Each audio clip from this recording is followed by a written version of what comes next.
చెప్పు పెద్ద. ఇప్పుడు జనవరి 26 నుంచి 4 పథకాలు అమలు చేస్తున్నాడు కదా రేవంత్ రెడ్డి. అవును. రైతు భరోసా ఒకటి, ఆత్మీయ భరోసా ఒకటి, ఇందిరా మిల్లు ఒకటి, రేషన్ కార్డు. ఏదన్నా ఒకటి వచ్చిందా మీకు?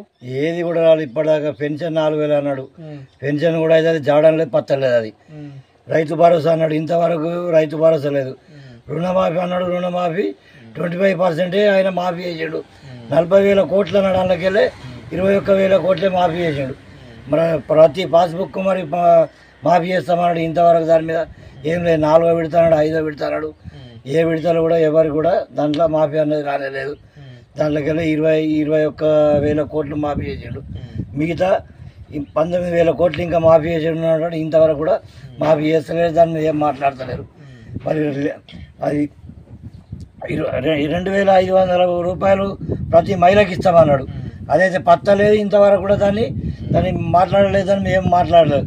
మరి ఫ్రీ బస్ అన్నాడు, ఫ్రీ బస్ కూడా ఏం జరుగుతుందో మనం అందరం కూడా చూస్తున్నాం. మగవాళ్ళకి సీట్ ఇవ్వకుండా ఆడవాళ్ళు వాళ్ళే కొట్లాడుకొని ఫ్రీ బస్ అని దాని మీద కూడా అది మహిళలకు మంచిగా అనుకుంటున్నా, ఏం అది చూడడానికైతే మంచిగా కనబడతలేదు. అది రుణమాఫీ అయితే చేసింది. మరి రైతు భరోసా అయితే అంటున్నాడు, కానీ ఇది వరకు కూడా మరి అది గ్యారంటీ లేదు. మరి ఎవరు కూడా దాన్ని కూడా నమ్మకం కూడా పడతలేరు. ఆయన మీద నమ్మకం కోల్పోయింది.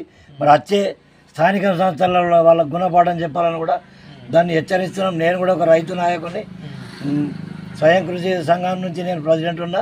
నేను రైతు సంఘం నుంచి కూడా దాన్ని హెచ్చరిస్తున్నాను. దాంట్లో అయితే కొన్ని చోట్ల రైతు భరోసా వస్తుంది అంటారు కొన్ని గ్రామాలలో. అవును.